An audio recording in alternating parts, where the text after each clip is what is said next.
ഗർഭം ധരിച്ച സന്ദർഭത്തിൽ തന്നെ മലക്കുകൾ മുഖേന പ്രവാചകന്മാർ മുഖേന ഈ ഒരു നാമത്തിന്റെ നിർദ്ദേശം അല്ലാഹു നൽകിയിരുന്നതായി ഹദീസുകളിൽ നിന്ന് വ്യക്തമാണ്. ആ ഒരു നാമം തന്നെ അവർ ഇടുകയാണ്, പേരിടുകയാണ്.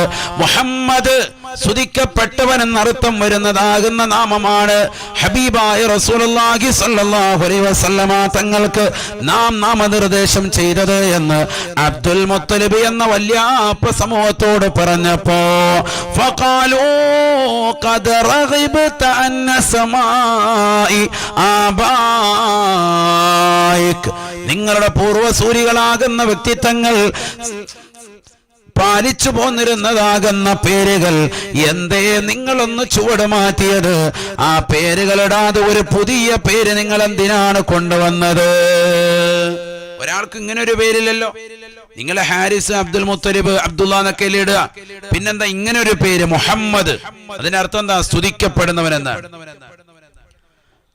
എന്താണ് അങ്ങനെ ഇടാൻ കാരണം? ഉടനെ അബ്ദുൽ മുത്തലിബ് മറുപടി പറയുകയാണ്, മറ്റൊന്നുമല്ല, ഞാൻ ഇങ്ങനെ ഒരു പേര് മുഹമ്മദിന് പേര് വെക്കാനുള്ള കാരണം അറത്തു അൻ യഹ്മദഹു മൻ അലൽ ഗബറാ, അറത്തു അൻ യഹ്മദഹു മൻ അലൽ ഗബറാ, ലോകത്തുള്ള സർവരും അവന്റെ പേര് വെച്ചുകൊണ്ട് അവനെ പ്രശംസിക്കപ്പെടണമെന്ന് ഞാൻ വല്ലാതെ ആഗ്രഹിച്ചു പോകുന്നു.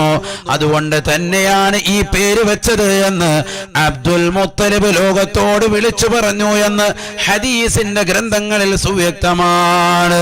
മുഹമ്മദ് സമ്മൗ നബിയൽ ഹുദാ വഹുവ അഹഖുൻ നാസി ബിൽ ഹംദി, മുഹമ്മദ് എന്നവർ പേരുവെച്ചു റസൂലിന്, ജനമഖിലരിൽ നബി തന്നെ ഹംദിനർഹന്. മുഹമ്മദൻ സമ്മൗ നബിയൽ ഹുദാ, സന്മാർഗത്തിന്റെ വക്താവാകുന്ന മുത്തുനബിക്ക് അവർ പേര് വെച്ചത് മുഹമ്മദ് എന്നാണ്, സ്തുതിക്കപ്പെട്ടവൻ എന്നാണ്.